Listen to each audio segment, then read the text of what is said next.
বিষয় হচ্ছে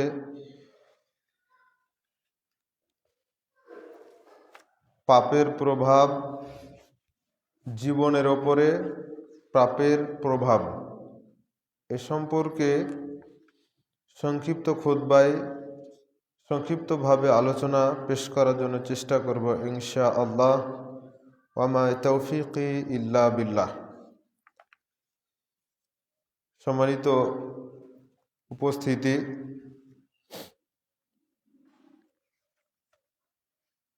পাপের প্রভাব জীবনের উপরেও পড়ে।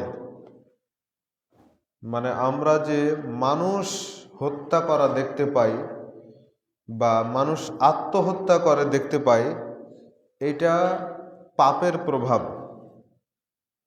এটাও পাপের প্রভাব। যার কারণে পাপ থেকে বেঁচে থাকলে এই প্রভাবটাও আমরা দূর করতে পারি। তো এই প্রভাবটা কিভাবে আসে, কোন কোন পাপের মাধ্যমে আসে, সেগুলোই হচ্ছে আমাদের জানার বিষয়। তা আমরা যদি দেখি তাহলে এটা বুঝতে পারব যে একজনের পাপের প্রভাবও অন্যের ওপরে পড়ে। যদিও হকের পথে থাকলেও মানুষকে অনেক সময় জীবন দিতে হয়, হকের পথে থাকলেও অনেক সময় মানুষকে হত্যা করা হয়, হকের পথে থাকলে অনেক সময় মানুষের জীবনকে ধ্বংস করা হয়, জেলে দেওয়ার মাধ্যমে হোক, সম্পদ নষ্ট করার মাধ্যমে হোক, বিভিন্নভাবে। কিন্তু কিছু পাপ রয়েছে যে পাপগুলোর প্রভাবের কারণে তার শাস্তি হচ্ছে তাকে হত্যা করতে হবে। তার পাপের প্রভাবে তার পরিবারকে পর্যন্ত হত্যার সম্মুখীন হতে হচ্ছে, পরিবারকে পর্যন্ত, তার অন্যান্য সদস্যদেরকে পর্যন্ত হত্যার সম্মুখীন হতে হচ্ছে।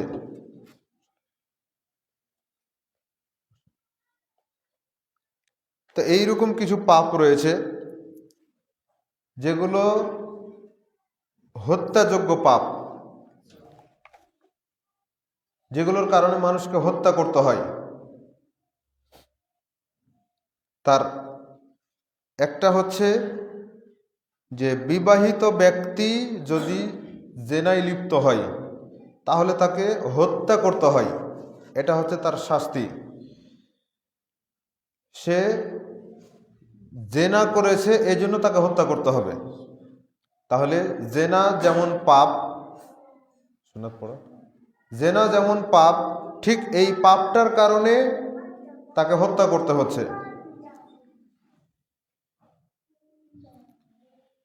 রাসূলুল্লাহ সাল্লাল্লাহু আলাইহি ওয়াসাল্লাম বলেছেন, লা ইয়াহিল্লু দামিমরিন মুসলিমিন, কোন মুসলমানের শরীর থেকে রক্ত ঝরানো বৈধ নয়, কোন মুসলিম ব্যক্তিকে হত্যা করা বৈধ নয়। ইয়াশহাদু আল্লা ইলাহা ইল্লাল্লাহ ওয়া আন্নী রাসূলুল্লাহ, যে ব্যক্তি সাক্ষ্য দিয়েছে আল্লাহ ব্যতীত কোনো মাবুদ নাই এবং সাক্ষী দিয়েছে যে আমি মুহাম্মদ আল্লাহর রাসূল, এই সাক্ষ্য দিলে সে মুসলিম। তো সাক্ষ্য যখন দিয়ে দিয়েছে, এই রকম মুসলিমের রক্ত ঝরানো বৈধ নয়। ইল্লা বি ইহদা সালাসা, তবে তিন শ্রেণীর মানুষের রক্ত ঝরানো, তিন শ্রেণীর মানুষকে হত্যা করা বৈধ। তার এক শ্রেণীর মানুষ হচ্ছে সাইয়্যিবুজ জানি, বিবাহিত হওয়ার পরেও যে নারী, যেই পুরুষ জেনায় লিপ্ত হয়, এই নারীকে হত্যা করা, এই পুরুষকে হত্যা করা বৈধ। এমনকি শুধু বৈধ নয়, রাষ্ট্রীয় আইনে তাকে অবশ্যই হত্যা করতে হবে। স্বাভাবিকভাবে বিবাহিত কেউ যদি জেনায় লিপ্ত হয় তাকে হত্যা করতে হবে। এমনকি যেই পুরুষের মাধ্যমে হিল্লা করানো হয়, ওমর রাদিয়াল্লাহু তাআলা আনহু তাকেও হত্যা করতে চেয়েছেন। মুসান্নাফ ইবনে আবি শাইবার মধ্যে হাদিস রয়েছে, মুসান্নাফ আব্দুর রাজ্জাকের মধ্যে হাদিস রয়েছে, সহিহ ফিকহ সুন্নাহর মধ্যে রয়েছে যে কোনো পুরুষকে যদি হালালা করার জন্য নিয়োগ করা হয় আর আমি যদি তাকে পাই রজমতুমুহা, আমি তাকে হত্যা করব। কারণ তিনি রাসূল সাল্লাল্লাহু আলাইহি ওয়াসাল্লামের হাদিস জানতেন, লাআন আল্লাহুল মুহাল্লিল ওয়াল মুহাল্লিল লাহু, যে ব্যক্তি হালালা করে আর যাকে দিয়ে হালালা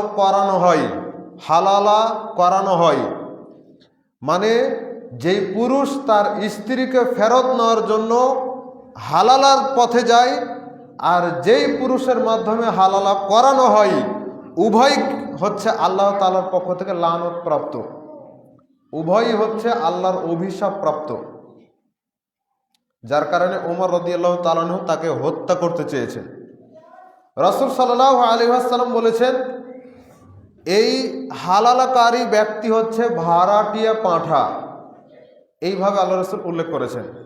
তাহলে কি পরিমাণ ভৎসনা, কি পরিমাণ কড়া বিধান রয়েছে শরীয়তে এই সমস্ত ব্যক্তিদের জন্য, অথচ সমাজে কিছু মানুষ এখনো এগুলো করে।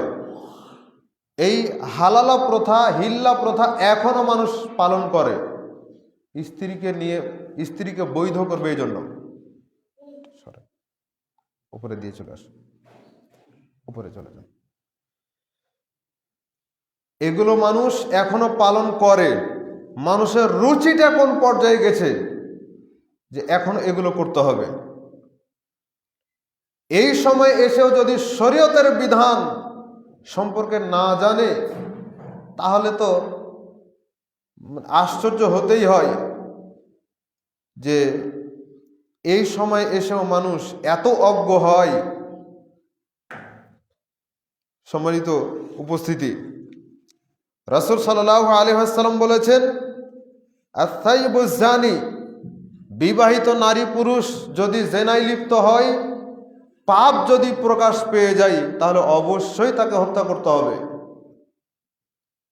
আরো দুইটা পাপের কথা তিনি বলেছেন, ওয়া কাতলুন নাফস ওয়া নাফসু বিন নাফস, কেউ যদি কাউকে হত্যা করে, হত্যার বদলে হত্যা, এ হচ্ছে এক পাপের কারণে আরেকজনের উপরে এই পাপের প্রভাব। মানে কেউ আপনাকে হত্যা করেছে, আপনার পরিবার প্রশাসনের মাধ্যমে ওই ব্যক্তিকে হত্যা করবে, এটা হচ্ছে তার ওই আগের হত্যার প্রভাব, আগের হত্যার এটা প্রভাব। 3 নম্বর, ওয়া তারিকু লিদ্দীনিহি, যে ব্যক্তি দিন থেকে বেরিয়ে যায়, মুরতাদ হয়ে যায়। যে ব্যক্তি বলে হালাল বিষয়গুলো, আল্লাহ যেটাকে হালাল করেছেন ও সেটাকে হারাম বলে উল্লেখ করছে, আল্লাহ যেটাকে হারাম করেছেন সেটাকে সে হালাল বলে উল্লেখ করছে অথবা হালাল বলে জানছে, হালাল ভাবে হালাল মনে করে সেটাকে পালন করার জন্য চেষ্টা করছে, তাহলে এ ব্যক্তি দিন থেকে বের হয়ে গেছে, এ ব্যক্তি মুরতাদ হয়ে গেছে, এ ব্যক্তিকে প্রশাসন কর্তৃক হত্যা করতে হবে। অথবা ওয়া মুফারিকু লিল জামাআহ, যে ব্যক্তি মুসলিমদের জামাত থেকে বের হয়ে গেছে, কোনো সংগঠন নয়, সংগঠনের সাথে এই হাদিসকে জোড়ানো যাবে না। আজকে আমি এই সংগঠন করছি তো কালকে আমি আরেক সংগঠনে চলে গেলাম, তার মানে আজকের সংগঠন থেকে আমি বের হয়ে যাচ্ছি, তার মানে কি আমাকে হত্যা করতে হবে? এইরকম ভাবে তো রাসূল সাল্লাল্লাহু আলাইহি ওয়াসাল্লাম বলেননি, সাহাবায়ে কেরাম তো এইরকমটা বুঝেননি। তাহলে আমাদের সমাজের কিছু মানুষ যে জামাআত সংক্রান্ত যত হাদিস রয়েছে এই হাদিসগুলোকে নিজের সংগঠনের সাথে জুড়িয়ে নেয়, এটা তো জায়েজ নয়। এই বুঝ তো সালাফদের ছিল না, এই বুঝ তো প্রসিদ্ধ 4 ইমামের ছিল না, এই বুঝ তো মুহাদ্দিস ওলামায়ে কেরামদের ছিল না। তাহলে এই বুঝ দিয়ে কিভাবে করে আমরা একে অপরকে হত্যা করতে পারি? তাবলিগ জামাতের 2টা দল, একটা সাদপন্থী আর একটা জুবায়ের পন্থী, এক তাবলিগি জামাত থেকে বের হয়ে যাওয়ার কারণে আরেক তাবলিগি জামাতে গেছে, এই জন্য একে অপরের দুই দিক থেকে লাঠি দিয়ে আর ইট পাটকেল দিয়ে মারামারি করতে করতে একে অপরের শহীদ হয়ে গেছে। ওরা মনে করছে যে শহীদ হয়ে গেছে। তো মুসলিম ব্যক্তি গায়ে আছে জুব্বা, মাথায় আছে টুপি, এই রকম অবস্থাতে মুসলিম ব্যক্তি একে অপরের সাথে দ্বন্দ্ব ঝগড়া লেগে যুদ্ধ করতে, মানে এটাকে তারা যুদ্ধই বলছে, মারামারি করে মরে গেল, এখন এ নাকি শহীদ হয়ে গেছে। মুসলিমদের সাথে মারামারি করে মারা গেলে শহীদ হয়? তো জাহান্নামে যাবে। আল্লাহ রসুলের বক্তব্য অনুযায়ী ও জাহান্নামে যাবে। কেন মুসলিমের সাথে কেন মারামারি হবে? আল্লাহ রসুল তাদেরকে সমঝোতা করানোর চেষ্টা করেছেন, মারামারি বন্ধ যেন হয় সেটার চেষ্টা করেছেন। আল্লাহ সেটা বলেছেন, ইন্নামাল মুমিনুনা ইখওয়া ফাআসলিহু বাইনাকুম আখাওয়াইকুম, যে মুমিন ব্যক্তি একে অপরের ভাই, তোমরা তাদেরকে এক করে দাও, তাদের মধ্যেকার দ্বন্দ্বগুলোকে দূর করে দাও। আজকে আমরা সেটা করতে না পেরে বরঞ্চ আগুনের মধ্যে ঘি ঢালার জন্য চেষ্টা করছি, আগুনের মধ্যে পেট্রোল ঢেলে সেটাকে আরো উঠানোর জন্য চেষ্টা করি। এই তো আমরা মুসলিম। রাসূলুল্লাহ সাল্লাল্লাহু আলাইহি ওয়াসাল্লামের সাহাবীরা কিভাবে এই অংশ বুঝেছেন? ওয়া তারিকু লিদ্দীনিহি ওয়া মুফারিকু লিল জামাআহ, যারা দিন থেকে বের হয়ে যায়, যারা জামাআত থেকে বের হয়ে যায়, তাদের বিষয়টা তিনি কিভাবে বুঝেছেন? বুঝলাম যে ব্যক্তি মুরতাদ হয়ে গেল, মুসলিম ইসলাম ধর্ম ত্যাগ করে সে মুরতাদ হয়ে গেল, অন্য ধর্ম গ্রহণ করলো, তাকে হত্যা করতে হবে, এটা তো আমরা ঠিক বুঝেছি। তো মুসলিম থাকা অবস্থায় কেউ যদি কোনো হালাল বিষয়কে হারাম বলে, কেউ যদি কোনো হারাম বিষয়কে হালাল ভাবে গ্রহণ করে, তাহলে ইসলামের দৃষ্টিতে এই ব্যক্তিও মুরতাদ হয়ে যায়। কেউ যদি বলে গাভীর দুধ হারাম, সে ব্যক্তি মুরতাদ হয়ে যাবে। কেউ যদি বলে কোরআনের বিধান এখন চলবে না, কোরআনের বিধান মানতে হবে না, ওই ব্যক্তি মুরতাদ হয়ে যাবে। সরকার কর্তৃক তাকে ফাঁসিতে ঝুলাতে হবে, তাকে হত্যা করতে হবে, এটা হচ্ছে ইসলামের বিধান। ওর পাপের কারণে ওর নিজের জীবনের ওপর এটার প্রভাব পড়লো, যার কারণে তাকে হত্যা করতে হবে। আবার মুফারিকু লিল জামাআহ, জামাত থেকে কেউ যদি বের হয়ে যায় তাহলে তাকেও হত্যা করতে হবে। আবু বকর রাদিয়াল্লাহু তাআলা যখন খেলাফত গ্রহণ করলেন, তখন ওমর রাদিয়াল্লাহু তাআলা আনহু দেখলেন যে কিছু মানুষ যাকাত দিতে অস্বীকার করছে। তো ওমর রাদিয়াল্লাহু তাআলা আনহু এসে বলছেন যে আবু বকর, আপনি কিভাবে তাদেরকে হত্যা করবেন যারা ইসলাম গ্রহণ করেছে? যারা ইসলাম গ্রহণ করেছে তাদেরকে আপনি কিভাবে হত্যা করবেন? তা আবু বকর রাদিয়াল্লাহু তাআলা আনহু বলছেন, ইসলাম গ্রহণ করেছে মানে, আরে রাসূল সাল্লাল্লাহু আলাইহি ওয়াসাল্লামের সময়ে যাকাত দিয়েছে, আর আজকে যাকাত দিতে শুধুমাত্র যদি অস্বীকার করে, আল্লাহ রাসূলের সময়ে উটের যাকাত দিয়েছে, ছাগলের যাকাত দিয়েছে, দুম্বা ভেড়ার যাকাত দিয়েছে, এটা দিতে গিয়ে ও আল্লাহ রাসূলকে ওই উটের আর ছাগল দুম্বার দড়ি পর্যন্ত দিয়ে এসেছে। আজকে যদি দড়িটা না দেয়, এটার জন্য আমি তার বিরুদ্ধে যুদ্ধ করব, এটার জন্য আমি তার সাথে যুদ্ধ করব। আল্লাহ রাসূলের সময়ে ধান হোক, গম হোক, এগুলোর সে যাকাত আদায় করেছে, ওসর আদায় করেছে, খেজুরের যাকাত আদায় করেছে, এটা দিতে গিয়ে আল্লাহ রাসূলের সময়ে বস্তা পর্যন্ত দিয়ে এসেছে। আজকে যদি সে বস্তা না দেয়, ওটার জন্য আমি তার সাথে যুদ্ধ করব। তো একজন মুসলিমের সাথে তিনি কিভাবে যুদ্ধ করবেন? তার মানে ও জামাত থেকে বের হয়ে গেছে, এই জন্য তার সাথে যুদ্ধ করবেন। ইসলামী একটা ধর্ম, ইসলামী একটা ধর্ম যেটার মধ্যে থাকতে গেলে বাৎসরিক ইয়ানত দিতে হয়, সেটা হলো যাকাত। ইসলামী একটা ধর্ম যার প্রতিদিনের হাজিরা লাগে মসজিদের মধ্যে, সেটা হচ্ছে 5 ওয়াক্ত সালাত। ইসলামী একটা ধর্ম যেটার প্রত্যেকটা বিধানকে পূর্ণভাবে মানতে হয়, না হলে মুসলিম থাকা যায় না, এটার নাম হচ্ছে ইসলাম। অতএব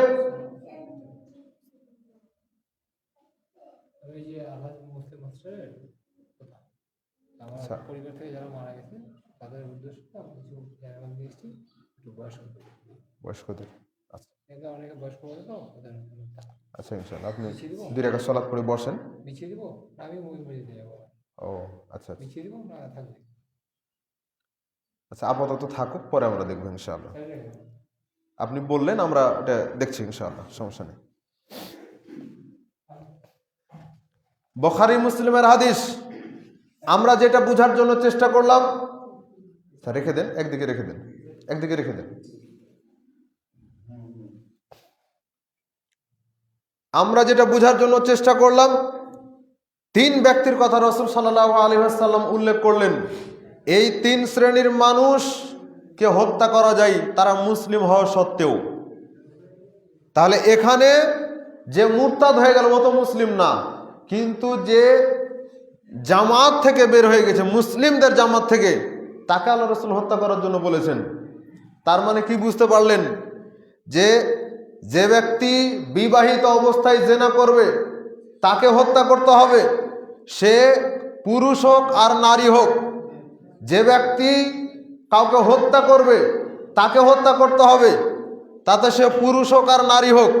যে ব্যক্তি জামাত থেকে বের হয়ে যাবে অথবা ইসলাম ত্যাগ করে মুরতাদ হয়ে যাবে, সে ব্যক্তিকে হত্যা করতে হবে, সে পুরুষ হোক আর নারী হোক। আজকে বেগম রোকেয়া আর তাসলিমা নাসরিন, কোনো পার্থক্য নাই এদের মধ্যে। ইসলাম বিদ্বেষী কাজ তারা করেছে, আর ইসলাম এর বিদ্বেষ নিয়ে তারা কবিতা আর অনেক কিছু লিখে গেছে। অথচ ওই সময়ে যারা দায়িত্বে ছিল তারা বেগম রোকেয়াকে গ্রহণ করেছে।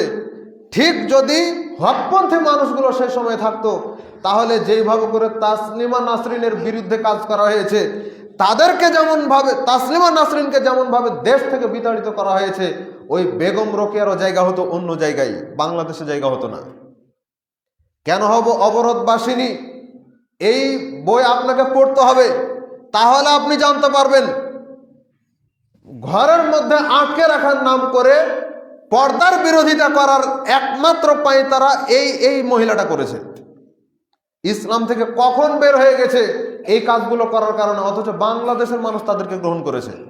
মুসলিমদের মাঝে তাদের গ্রহণযোগ্যতা আছে, মানে ওই যে ভালো জায়গা বাদ দিয়ে নষ্ট জায়গাগুলো, পচা জায়গাগুলো তো আপনার সন্তানকে আপনি পড়িয়েছেন, ওই জায়গাগুলোই নষ্ট করেছে আপনার সন্তানের ব্রেনটাকে।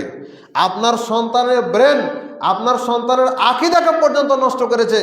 এই সমস্ত তাদের এই আকীদা, তাদের এই কবিতা, তাদের এই প্রবন্ধগুলো যখন আমাদের সোনামণিদের ব্রেনে ঢুকেছে, তখন তারা নষ্ট হয়ে গেছে। ঠিক যদি তাদেরকে মাদ্রাসায় পড়ানো হতো তাহলে তাদেরকে কনভার্ট করা সহজ ছিল। মাদ্রাসায় পড়লে তারা এইগুলো পেত না। মাদ্রাসায় পড়লে কমসে কম তারা ভালো জিনিসটা পেত, হোক না সেটা আমাদের মানহাজ বিরোধী মাদ্রাসা, তখন তাদেরকে বুঝিয়ে আনা যেত। আর এখন যারা প্রগতির নাম দিয়ে, স্বাধীনতার নাম দিয়ে, আর পর্দার স্বাধীনতা অর্জনের নাম দিয়ে যারা আজকে বাংলাদেশে কাজ করছে, এইগুলো ওই সমস্ত নারীদের দ্বারাই প্রভাবিত হয়েছে। নিজে তো মুরতাদ হয়েছে, নিজে তো ইসলাম বিরোধী কাজ করেছে, কিন্তু তারা আজকেও ওই তাদের ওই পাপের প্রভাবটা আমাদেরকে বহন করতে হয়, আমাদেরকে তাদের পাপের প্রভাব বহন করতে হয়। সম্মানিত উপস্থিতি, এরপরে আসেন 3টা পাপ আলোচনা হলো, যে 3টা পাপের প্রভাবের কারণে তাদেরকে হত্যা করতে হয়।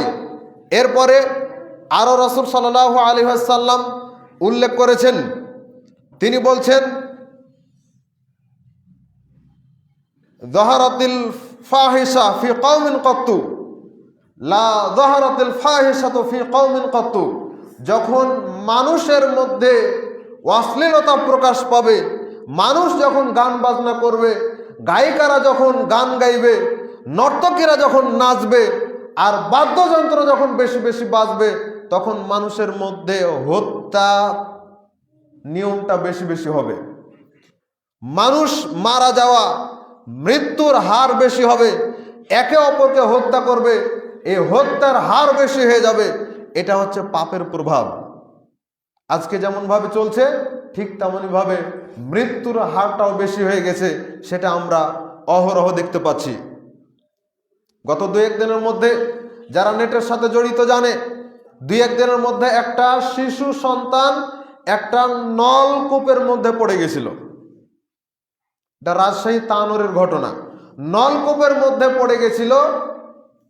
ফায়ার সার্ভিসের লোকেরা এসে, আরো প্রশাসনের লোকজন এসে লম্বা সময় ধরে খনন করে করে করে করে শেষ পর্যন্ত পেয়েছে জীবিত অবস্থায়। প্রায় 23-24 ঘন্টা পর্যন্ত এর মধ্যে ছেলেটার ছিল। এত লম্বা সময় ধরে ছিল এর মধ্যে, তারপরও তাকে জীবিত অবস্থায় পাওয়া গেছিল। হাসপাতালে থাকা অবস্থায় বাচ্চাটা মারা গেছে, খবর পাওয়া গেছে। তো নিশ্চয় কারো না কারো পাপের প্রভাব, সন্তানটা যে মারা গেল নিশ্চয় কারো না কারো পাপের প্রভাবের কারণে হয়েছে। যে হাদিসটা আমরা মাহফিলে বলেছিলাম, রাসূল সাল্লাল্লাহু আলাইহি ওয়াসাল্লামের পাশ দিয়ে একজন মাইয়েতকে নিয়ে যাচ্ছে, তখন আল্লাহ রাসূল বলছেন মুস্তারাহুন মুস্তারিহুন ওয়া মুস্তারাহুম মিনহু, এ ব্যক্তিও রক্ষা পেয়ে গেল আর এর থেকেও সমাজ, জাতি, গাছপালা, পশু প্রাণী সবাই রক্ষা পেয়ে গেল। তখন সাহাবীরা বলছেন আল্লাহ রাসূল ওয়া মুস্তারাহুন, মুস্তারাহুন আবার কি জিনিস? রাসূল সাল্লাল্লাহু আলাইহি ওয়াসাল্লাম তিনি অক্ষর জ্ঞানহীন মানুষ ছিলেন, তাকে কোনো জ্ঞান ওই রকমভাবে দেওয়া হয়নি, তিনি লিখতে পারতেন না, তিনি অক্ষর চিনতে পারতেন না, তিনি ছিলেন উম্মি, তাকে উম্মি বলা হতো, মানে অক্ষর জ্ঞানহীন মানুষ। যদি অক্ষর জ্ঞানহীন মানুষ না হয়ে যদি অক্ষর মানে শিক্ষিত মানুষ হতেন, তাহলে তার শিক্ষার শিক্ষক হতো দুনিয়ার মানুষ। তখন মানুষ আরো বেশি বলার সুযোগ পেত যে ওই ব্যক্তির কাছে শিখেছে, অমুক জায়গা থেকে শিখেছে, শিখে আজকে নবুয়তের দাবি করছে। কিন্তু মুহাম্মদ সাল্লাল্লাহু আলাইহি ওয়াসাল্লামের সরাসরি শিক্ষক হচ্ছেন আল্লাহ সুবহানাহু ওয়া তাআলা। জিব্রাইলের মাধ্যমে আল্লাহ তাআলা শিক্ষা দিয়েছেন, যার কারণে এই অপশনটুকু মানুষের মধ্যে ছিল না বলার যে অমুক জায়গা থেকে শিক্ষা গ্রহণ করেছে, অমুক তার শিক্ষক, যার কারণে সে নবুয়তের দাবি করছে। সম্মানিত উপস্থিতি, রাসূল সাল্লাল্লাহু আলাইহি ওয়াসাল্লাম মাঝে মধ্যে এইরকম কিছু কঠিন শব্দ উল্লেখ করতেন, সেটাও ছিল আল্লাহর পক্ষ থেকে। তিনি যখন বলছেন তখন সাহাবীরা বুঝতে পারছেন না, জিজ্ঞাসা করছেন মুস্তারাহুন আবার কি জিনিস? তখন আল্লাহ রাসূল সাল্লাল্লাহু আলাইহি ওয়াসাল্লাম বললেন যে তোমরা এটা বুঝতে পারোনি, এ ব্যক্তি যদি ভালো মানুষ হয় তাহলে এ ব্যক্তি মারা যাওয়ার মাধ্যমে সে দুনিয়ার সব মানুষের ফিতনা থেকে বেঁচে গেল, মানুষের যত ফিতনা ছিল সেখান থেকে সে বেঁচে গেল। আর যদি এ ব্যক্তি খারাপ হয় তাহলে এ ব্যক্তি থেকে দুনিয়ার সব মানুষ, দুনিয়ার সব পশু প্রাণী, দুনিয়ার সব গাছপালা, সমস্ত পরিবেশ সবকিছু তার ফিতনা থেকে, তার পাপের প্রভাব থেকে বেঁচে গেল। পাপের প্রভাব হয় যেটা আমরা বিভিন্ন খুতবার মাধ্যমে আর আলোচনার মাধ্যমে জানার জন্য চেষ্টা করছি।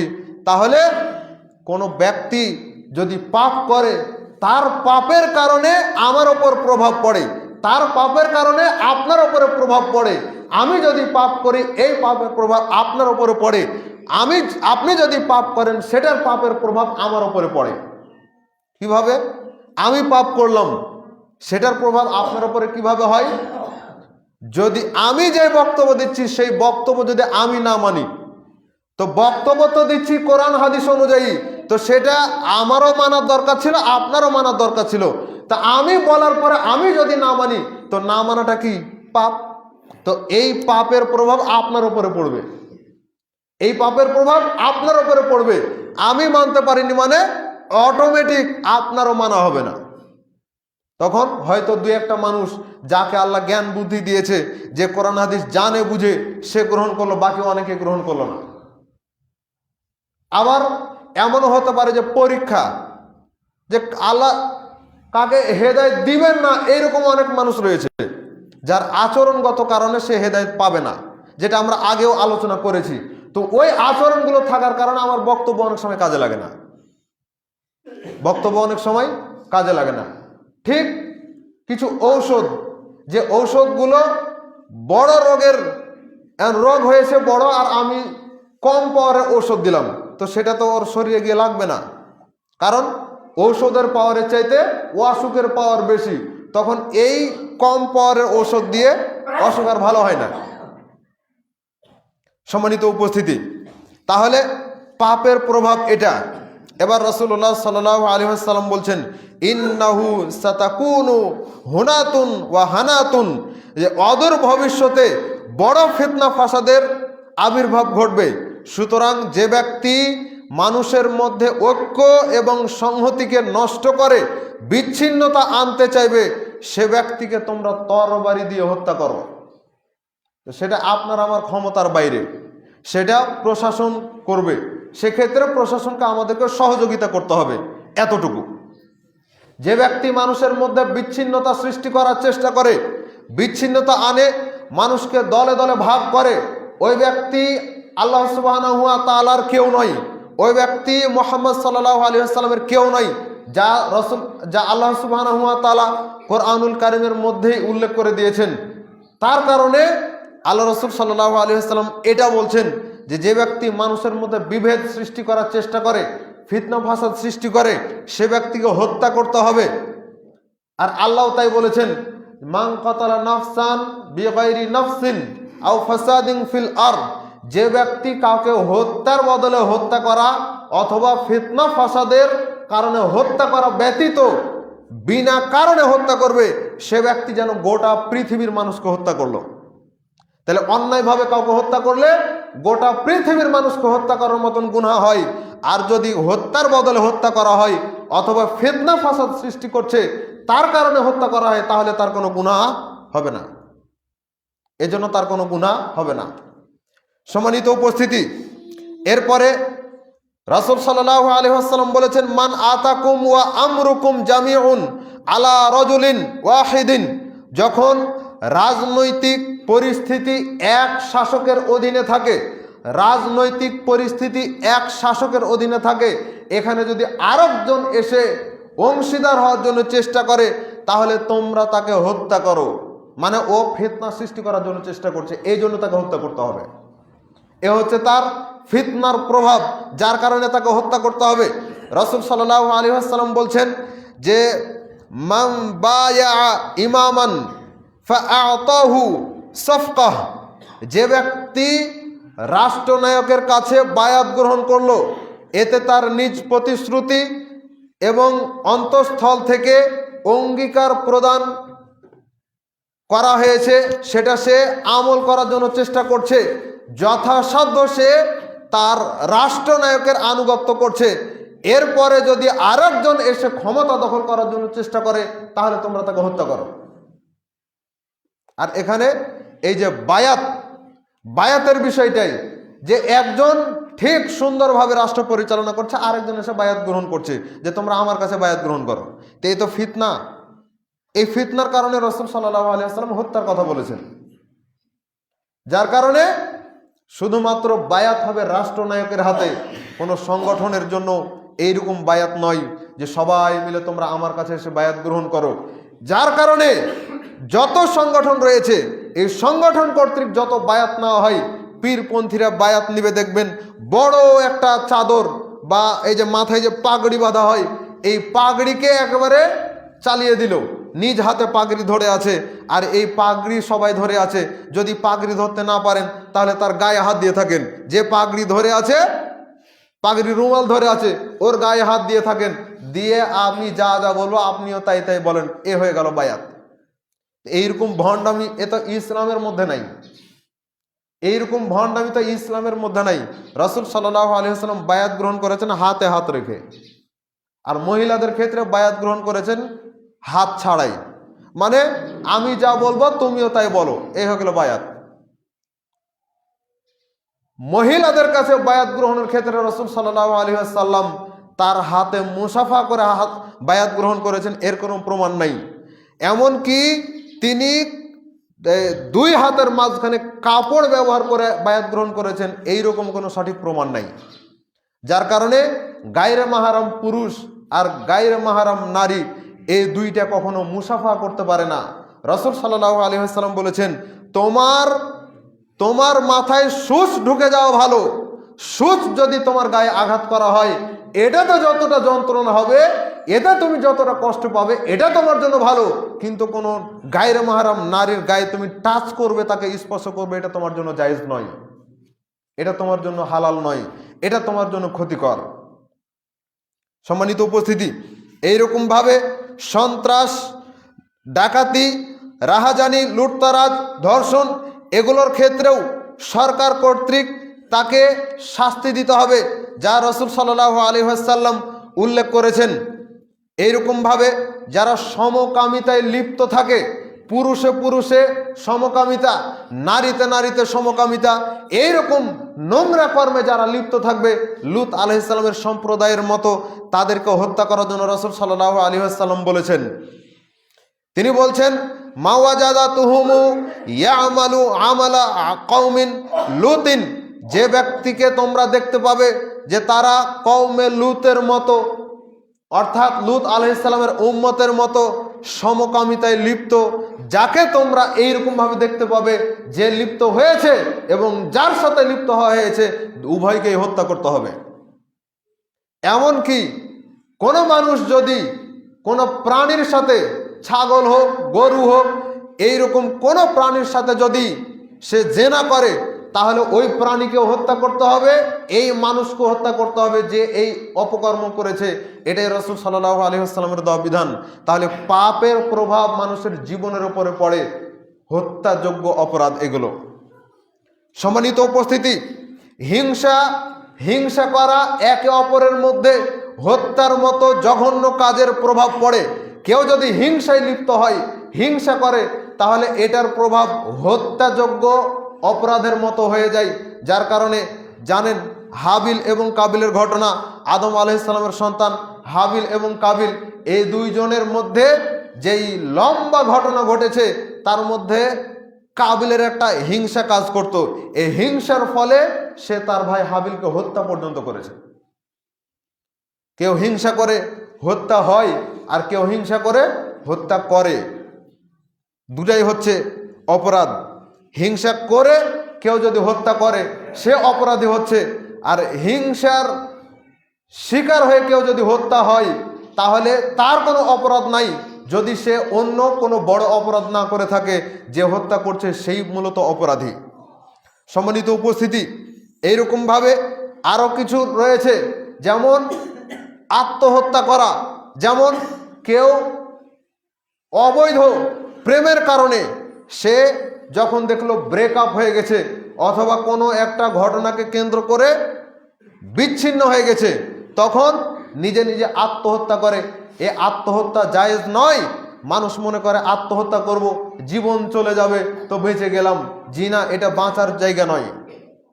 আল্লাহ সুবহানাহু ওয়া তাআলা দেহকে সৃষ্টি করেছেন, আল্লাহ তাআলা রূহকে সৃষ্টি করেছেন, তিনি এটার জীবন দিবেন, তিনি এটাকে মৃত্যু দিবেন।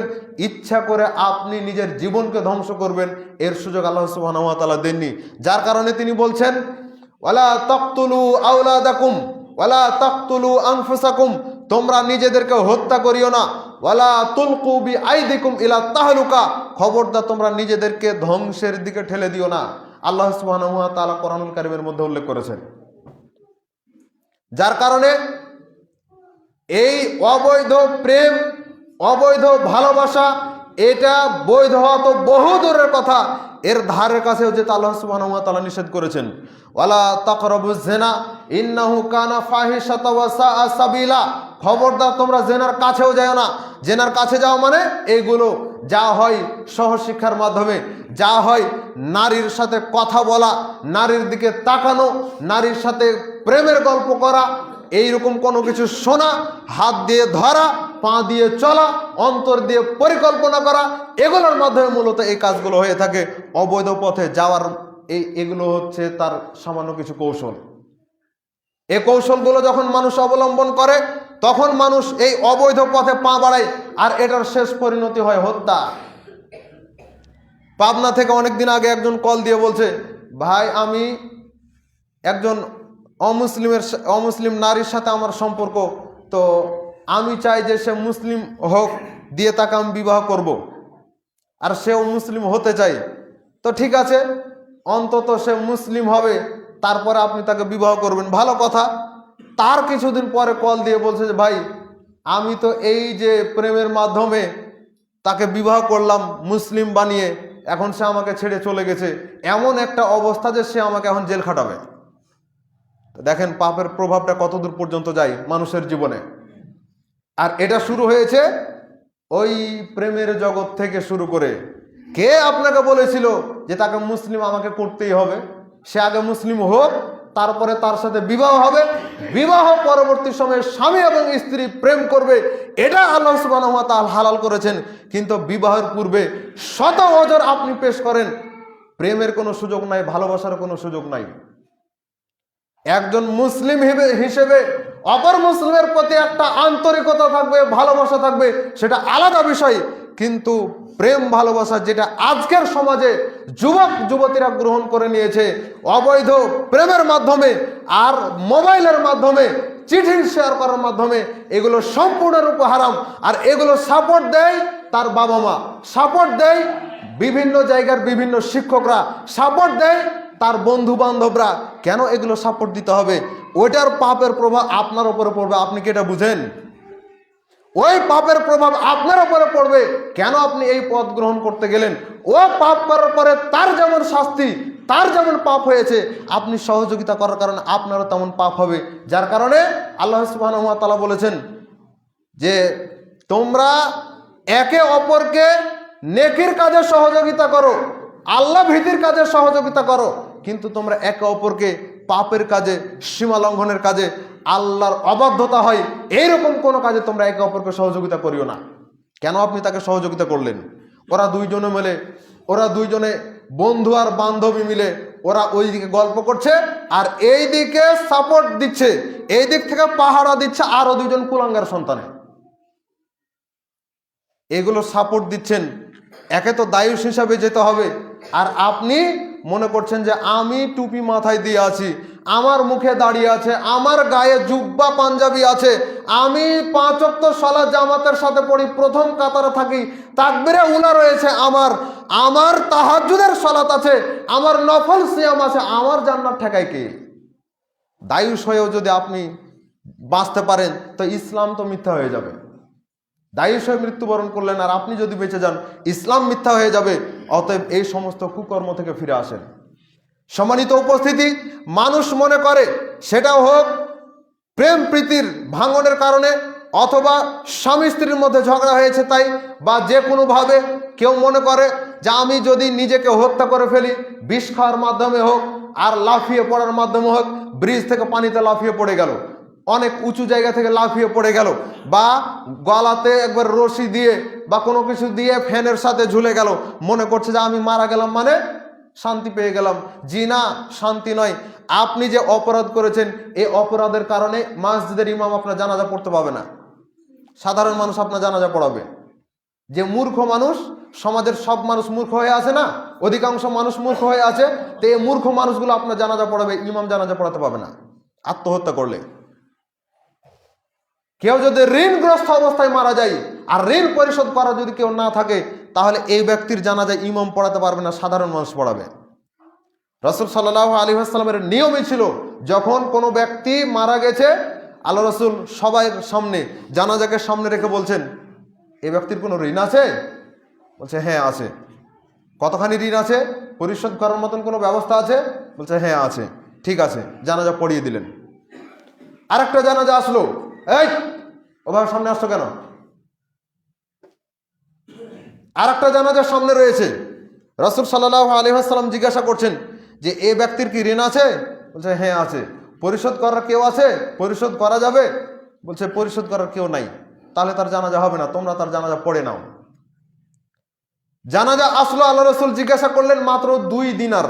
2 দিনার মানে আমরা আমাদের টাকায় বলতে পারি মাত্র 2 টাকা। 2 টাকা তার ঋণ রয়েছে।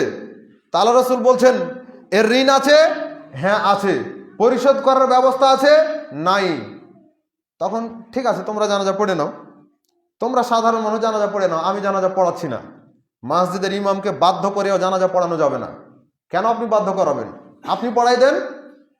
আপনি সাধারণ মানুষ হয়েছেন, কি হয়েছে? আপনি জানাজা পড়াতে পারেন না? জানাজা পড়িয়ে দেন। আপনি জোরে দোয়া পড়তে পারবেন না, চুপি চুপি পড়েন, পড়িয়ে দেন। রাসূল সাল্লাল্লাহু আলাইহি ওয়াসাল্লামের সামনে আবু তালহা রাদিয়াল্লাহু তাআলা বলছেন যে আল্লাহ রাসূল আমি এটা পরিশোধ করে দেব, আপনি জানাজা পড়ান। ঠিক আছে, জানাজা পড়িয়ে দিলেন। পরের দিন জিজ্ঞাসা করছেন, আবু তালহা ঋণ কি পরিশোধ করা হয়েছে? বলছে আল্লাহ রাসূল, এ তো গতকালকে মারা গেল, পরিশোধ করব? এটা হবে না। আল্লাহ রাসূল খুব কঠিনভাবে গুরুত্ব বুঝালেন, ওর যতক্ষণ পর্যন্ত এর ঋণ পরিশোধ না করা হবে ততক্ষণ পর্যন্ত বাঁচতে পারবে না। এমনকি শহীদ ব্যক্তি হলেও, অথচ শহীদের মর্যাদা অনেক বেশি, শহীদ হয়েছে, মর্যাদা অনেক বেশি, কিন্তু ঋণগ্রস্ত অবস্থায় মারা গেছে, ঋণ পরিশোধ করা হয়নি, এ ব্যক্তিও আল্লাহর কাছে বাঁচতে পারবে না, ঠেকে যাবে। ঋণ পরিশোধ করা হয়েছে, পরের দিন দ্বিতীয় দিন জিজ্ঞাসা করছেন যে আবু তালহা ঋণ কি পরিশোধ করা হয়েছে? বলছে হ্যাঁ হয়েছে। তখন আল্লাহ রাসূল বললেন, এতক্ষণে ওর গায়ের চামড়াটা একটু আরাম পেল। 2 টাকার ঋণ, চিন্তা করতে পারেন আপনি? কত কোটি কোটি টাকার ঋণ রেখে বিশাল বাড়ি করে ফেলেছে, আর বাড়ির সাথে তাবিজ ঝুলানো আছে, তাবিজ অতি লেখা আছে এই বাড়ি উমুক ব্যাংকের সাথে দায়বদ্ধ, তাবিজ ঝুলিয়ে রেখেছে। মারা যান এভাবে, তারপরে দেখেন আপনার কি হয়। কি প্রয়োজন ছিল দুনিয়ার এই অল্প জায়গা, এই ক্ষণিকের জায়গাতে এত বিশাল বিল্ডিং বানানোর? হালাল টাকা দিয়ে বানান, তাতে কোনো আপত্তি নাই, আরো জমি জায়গা রয়েছে, ভালো কাজে ব্যয় করেন, কিন্তু কেন এগুলো করতে হবে আপনাকে? সম্মানিত উপস্থিতি, কেউ যদি নিজে থেকে আত্মহত্যা করে তাহলে সেই ব্যক্তিকে আল্লাহ সুবহানাহু ওয়া তাআলা ওইভাবে শাস্তি দিবেন যেইভাবে সে মারা গেছে। কেউ যদি বিষ খেয়ে আত্মহত্যা করে, জাহান্নামের মধ্যে আল্লাহ তাকে জাহান্নামের বিষ দিবেন আর বলবেন তুমি খাও আর মরো, খাও আর মরো। কিন্তু জাহান্নামের মধ্যে কি মরণ আছে? জাহান্নামের মধ্যে মরণ নাই, তো মরবে না, আবার ঠিক হয়ে যাবে, আবার দিবে, আবার ঠিক হয়ে যাবে। কেউ যদি ছুরি দিয়ে পেটে আঘাত করে মারা যায়, গলায় আঘাত করে মারা যায়, তাহলে আল্লাহ জাহান্নামের মধ্যে জাহান্নামের ছুরি দিয়ে বলবেন তুমি যেইভাবে আত্মহত্যা করেছো আজকে ঠিক সেভাবে আত্মহত্যা করো। কেউ যদি লাফ দিয়ে পড়ে মারা যায় তাহলে আল্লাহ তাকে জাহান্নামের বড় বড় পাহাড়ের মধ্যে ওপরে উঠাবেন, উঠিয়ে বলবেন তুমি যেভাবে আত্মহত্যা করেছো আজকে ঠিক সেভাবে লাফ দিয়ে পড়ো আর আত্মহত্যা করো। তখন তার মরণ হবে না। জান্নাতে সবাই চলে গেছে, জাহান্নামে সবাই চলে গেছে। এবার আল্লাহ সুবহানাহু ওয়া তাআলা মরণ, জান্নাতীদের মরণ আর জাহান্নামীদের মরণকে এক জায়গায় করে একটা ছাগল তৈরি করবেন, একটা ভেড়া ছাগল তৈরি করবেন, দিয়ে জান্নাত জাহান্নামের মাঝখানে নিয়ে এসে আল্লাহ জবাই করে দিবেন, দিয়ে বলবেন যে যারা জান্নাতে আছো, যারা জাহান্নামে আছো, কেউ আর মরবে না, সবার মরণকে জবাই করে দিয়েছে।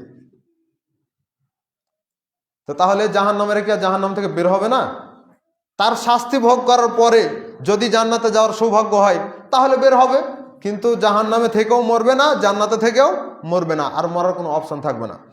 সম্মানিত উপস্থিতি, এই জন্য হত্যাযোগ্য যত অপরাধ রয়েছে সেগুলো থেকে বেঁচে থাকার জন্য চেষ্টা করতে হবে। আল্লাহ সুবহানাহু ওয়া তাআলা যে কোরআনুল কারীমের মধ্যে বলেছেন, মান কাতালা নাফসান বিগাইরি নাফসিন আও ফাসাদিন ফিল আরদ ফাকাআন্নামা কাতালান নাসা জামিআ।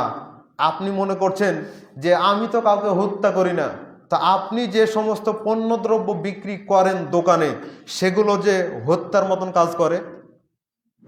বিড়ি সিগারেট বিক্রি করছেন, এই বিড়ি সিগারেটের মধ্যে যে নিকোটিন থাকে আপনি জানেন এটা কত ক্ষতিকর? এটা তো পুরোটাই তামাক। এই তামাকটা কতটা ক্ষতিকর আপনি জানেন? এই জিনিস, এই যে নিকোটিন থাকে, এটা দিয়ে একটা নিকোটিন যদি দেওয়া হয় তো কয়েকটা কুকুরকে মেরে ফেলা যাবে, অথচ মানুষ মরে না। মানে ওকে রিফাইরিং করে করে করে করে মানুষকে খাওয়ানো হচ্ছে। তো এই জিনিস খেয়ে যে ব্যক্তি এর একটা দানা, এর এক ফোঁটা রস পেটে থাকা অবস্থায় যদি মারা যায়, ওই লোকটা জাহান্নামে যাবে। তো ওই লোকটা যে এই অবস্থায় মারা গেল, তো আপনি কি তাকে হত্যা করলেন না? আপনি তাকে হত্যা করলেন না? যেই লোকটা এগুলো খাওয়া অবস্থায় মারা গেল, আপনি তো তাকে হত্যা করলেন। এবার এই যে বিড়ি সিগারেট খাচ্ছে, এর ধোঁয়াটাও তো অনেক ক্ষতিকর। এটা যখন মানুষের নাকে মুখে লাগে, বাড়িতে যত স্ত্রী রয়েছে, মেয়ে কন্যা আর স্ত্রী সন্তান যতগুলো রয়েছে, সবার নাকে মুখে এগুলো গিয়ে লাগে, সন্তানদের নাকে মুখে এগুলো লাগে। তো যে খাচ্ছে তার চাইতে বেশি ক্ষতি হয় এই লোকটার। তো এই লোকটাও এই অবস্থায় মারা গেলে একেও তো আপনি হত্যা করলেন, তাহলে কত গুনাহ অর্জন করছেন? হত্যার গুনাহ। তা কেউ নিজে থেকে হত্যা হচ্ছে, কেউ আত্মহত্যা করছে বিড়ি সিগারেট খেয়ে, আর আপনি বিক্রি করে তাকে হত্যা করছেন। তাহলে ফাকা আন্নামা কাতালান নাসা জামিআ, এই একজন মানুষকে যদি আপনি হত্যা করেন যে কোনো প্রক্রিয়ায়, তাহলে গোটা পৃথিবীর মানুষকে হত্যা করার মতন গুনাহ আল্লাহ সুবহানাহু ওয়া তাআলা দিবেন। আপনি যদি এটা চালু করে যান তাহলে তো আরো ভয়াবহতা। যেমন কাবিল প্রথম হত্যা প্রথা চালু করেছে, যার কারণে কিয়ামত পর্যন্ত যত মানুষ হত্যা হবে সবার গুনাহের একটা অংশ কাবিলের আমল নামায় যাবে। আপনি যদি এটাই প্রথম চালু করেন, পাপের কাজ, গুনাহের কাজ, তাহলে আপনার আমল নামাতেও এটা যাবে। এটা হচ্ছে আপনার উপরে পাপের প্রভাব। ওয়ামান আহইয়া আন-নাসা জামিআ, কেউ যদি কোনো মানুষকে বাঁচিয়ে দেয় তাহলে সারা পৃথিবীর মানুষকে যদি বাঁচিয়ে দেওয়া হয়, এটাতে যেমন নাকি একটা মানুষকে যদি আপনি অন্যায় অপকর্ম থেকে, হত্যাযোগ্য অপরাধ থেকে বাঁচিয়ে দিতে পারেন, তাহলে সারা পৃথিবীর মানুষকে বাঁচিয়ে দেওয়ার মতন সওয়াব আল্লাহ সুবহানাহু ওয়া তাআলা দান করবেন। আল্লাহ তাআলা আমাদেরকে পাপ থেকে বেঁচে থাকার জন্য তৌফিক দান করুন, আমিন। বারাকাল্লাহু লানা ওয়া লাকুম ফিল কুরআনিল আযীম। 1000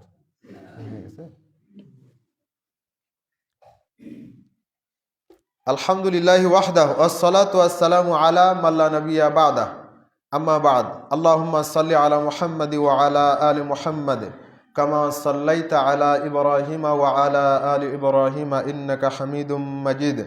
আল্লাহুম্মা বারিক আলা মুহাম্মাদি ওয়া আলা আলি মুহাম্মাদ কামা বারাকতা আলা ইব্রাহিমা ওয়া